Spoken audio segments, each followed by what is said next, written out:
a little bit of unscripted before the main feature, recorded the other day, but I just thought I'd do a quick little glance over here. Cleaned all that out. You'll notice that the brewery bit is, instead of being here, is now here. We're gradually getting our space back. In the last video you might have noticed I mentioned new To Homebrew Tom has put his fantastic little microbrewery up for sale with a superb control panel. He's got Keyser, he's got SS Brewtech kit. I have for a while wanted to reintroduce doing the kind of like little patients homebrew club, which we used to do a few times, mainly because if you do a brew day with patients who are a little bit kind of, anyway, you got a lot of downtime. So you got, you while you're mashing in or while you're boiling, it's downtime where people can talk. If you say to people, do you want to come and have a counselling session, they say, oh, I don't need counselling. But if you say, do you want to come and brew a beer, then they say, oh yeah, I'm up for that. It gets them off the ward or gets them out of the home or whatever. And it gives them a perfect opportunity just to kind of discuss some of the things that they're experiencing and feeling, and some of their fears and concerns, etc. So yeah, it was really quite beneficial in the past. But when I did the alcohol wholesale registration scheme with Revenue and Customs, they said you can't do that. No more homebrew, which I can understand really, because it blurs the margins between commercial and non-commercial. So this morning I ran the idea, and I've discussed this before with some people in the trust, about brewing kombucha, which is sort of like tea, mildly alcoholic tea. And I'd identified a space where we could do that. It's a space that I have used before. Some people might know what I'm talking about. And there's small amounts of patient support money available and stuff. So I had a punt at it and said these could be activity based, and we get kombucha at the end of it. And they just turned it down. They just turned it down flat. So I won't be buying Tom's kit. Yeah, which is a shame, because it's bloody good kit. Anyone who buys it, they're really likely to get bargain of the century, I tell you now. I know money's short, but for people who can afford it, bargain. And I'm going to come back and I'm going to run the groups here using this kit, my original kit, and pay the duty on it. Yeah, a full run on this, you're talking probably about 10 quid duty. So I just build that into my overall cost of running the groups. I can usually run a group for 25 quid, which is your tea, coffee, biscuits and room hire for an hour, which I defy anyone else to be able to do that. But here, because we don't have to pay room hire, here I can run a group for pretty much next to nothing. So I'm going to be doing that, using this lovely little kit of mine. Not as nice as Tom's kit, but I think I can understand where the trust is coming from. That anything mildly linked to alcohol, they don't like.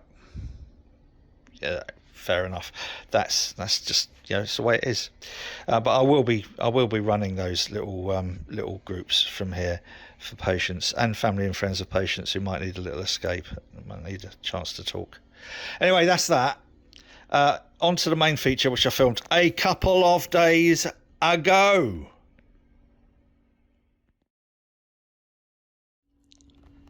I thought some people might be interested in seeing how I ameliorate my slightly obsessive compulsive disorder when it comes to line cleaning. This is my 8 keg Keyser. Started off as a 7 keg Keyser, and it's just kicked in because I've lifted the lid, obviously. And it's been stood for a while. I did clean the lines after I used it last time, and then I've used it once, and I just want to show you A, what the lines look like now, B, what I use to clean the lines, which is this purple beer line cleaner, I've got a couple. This is my favourite, and I use a garden sprayer, standard garden sprayer, and then on the end, instead of a spray, I have a ball lock post, which you can get from all good brew keg tap websites. Essentially, this replaces a keg, and this is filled with the correct volume of beer line cleaner, slightly stronger actually, because as I said, I'm a bit OCD. So there's 9.5 litres of water, and then there's 100 millilitres of beer line cleaner. It should be 1 to 100 mix. So in other words, 50 millilitres of that would be 5 litres of water.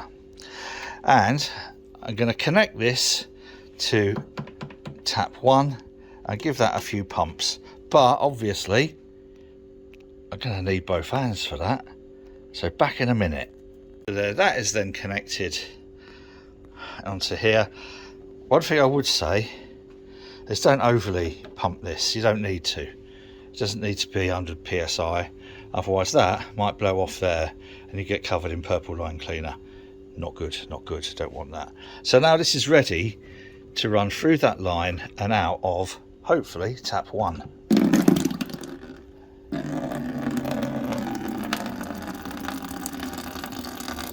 Now, something I need to tell you about this particular line cleaner.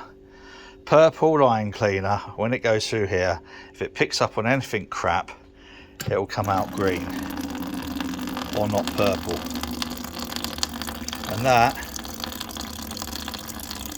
even though I cleaned those lines last time, that's still not what I would call clean. So I'm going to leave this in here. I'm going to leave it in those lines for about 10 minutes. I'm going to clean the bucket out, give it about 10 minutes, pull a bit more through and see what colour it is then. Give it possibly another 10 minutes after that. And then I'm going to do that for all of these taps. So it's a fairly long process, but I could go from 1 to 3. I could, instead of waiting 10 minutes, I could now do this one or now do this one. But I haven't got an awful lot else on today, so between doing this I've got other little bits of writing which I can finish. So back in 10 minutes to see what that's like. What a lovely day. We're 10 minutes later. Let's see where we're going with this. I did give it a quick flush at about 5 minutes and it looked like it was running purple, but let's see where it is now after 10 minutes.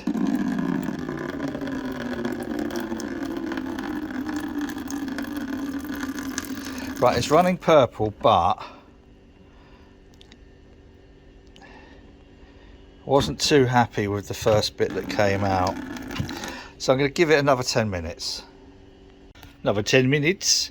What I have done is I've just run beer line cleaner into all of these lines, just all the way along, just to start the cleaning process. But let's see now. So this has been 20 minutes now. No, it hasn't. It's been 17 minutes, but you know what I mean. And it's the first colour as it comes out that we're interested in. And that, for me, boys and girls, that's good. It's still purple, so it means that line is clean. Now, it's still going to need flushing through with lots of clear, fresh water. So at the moment, all I'm going to do is disconnect it from the line going to the garden sprayer, and then I'm going to connect tap number 2 and we'll have a look at that one. Okay, so connected to line 2, and I suspect the first this comes out will be green, or not even green, but quite yuck. So I'm going to pull this through, pull quite a bit of the purple through, and then leave that now for another 10 minutes. I'm going to do the same with the final 6 and then we'll come back in about 10 minutes and we'll see where we go with this, but I'm fairly sure all of these are going to need a really good soak in line cleaner. I've just gone through the final 6 and yeah, as you can see, it's fairly minging. Oh, I can't Can't remember where I finished last time because I had a few phone calls since then. So anyway, back on number 1, give it a pull. And it's purpley! Purpley. Purple. It's purple. So, I'm going to run through all of these, check they're all purple, and then we're going to start flushing through. I'm going to use what's left in there to clear one of the beer engines. And I'll show you that in a minute after I've checked all these. These beer engines are just resting here. But this is the it's not going to show. You're not going to show, are you? This is the Wards one with that beautiful old Wards badge on there. Need to get a jug. Hang on. Here we are. All I've done is got a little bit of 12mm, you know, standard platinated, going into a bucket with the purple, and I'm going to loosen the sparkler. It's one of these adjustable sparklers. If you have it done up all the way, you can't do anything. You need to loosen that, just loosen that off.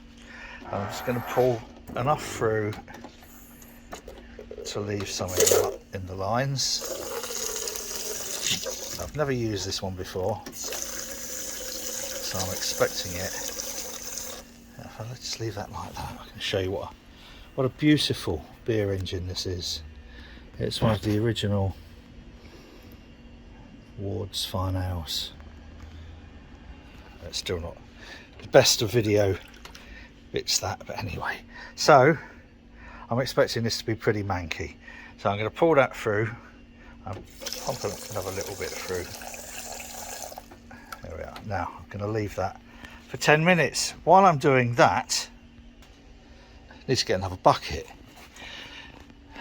All of these are now coming through purple, which is perfect. It means they're all perfectly clean. I don't know if you can notice any difference in there. Probably not, because there's purple in there.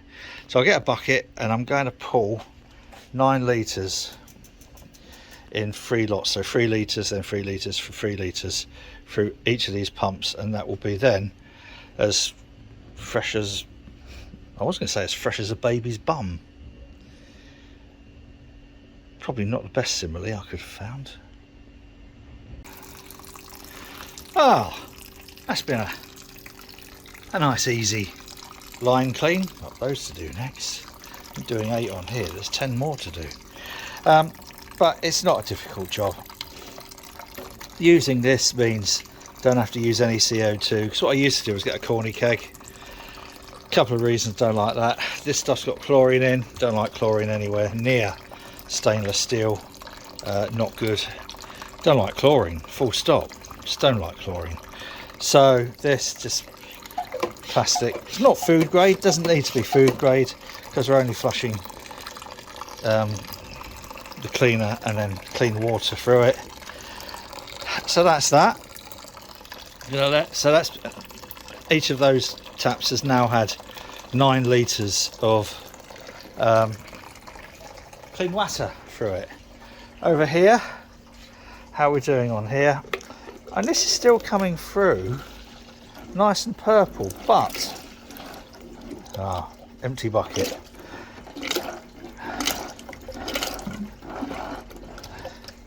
That is a lovely beer engine, by the way, but I have noticed, I don't know if there are any more. Yeah, I don't know if you can see. A couple of tiny, minuscule little floaty bits in there. Probably little bits of hop debris, I should imagine, but still not happy with it, so I'm going to flush it through with a couple more buckets just of cold water, clear water, and see what comes out. Oh, that's clear as a whistle now. I did notice just under there where the sparkler meets the face of the swan neck, if you see what I mean, there's a couple of little bits of gunge. Yuck.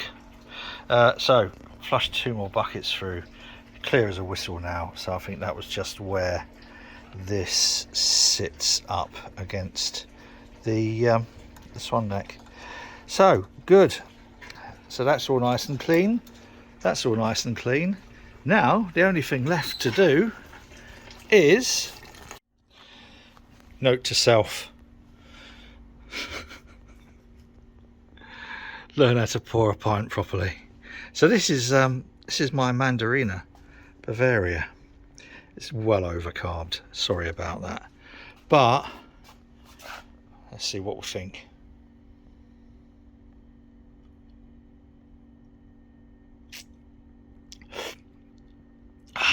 Gum. That is lovely.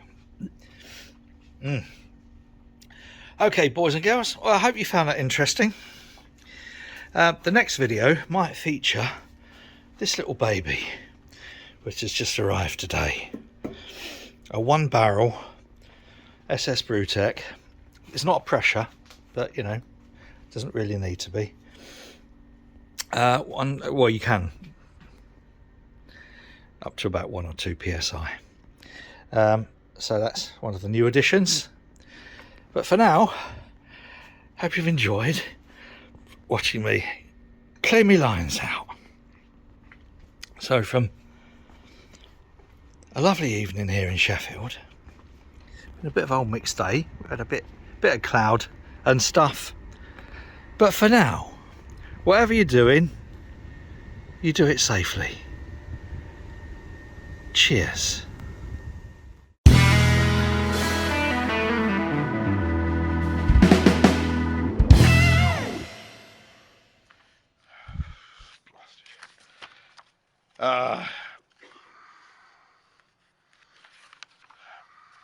Forgive me. Forgive me.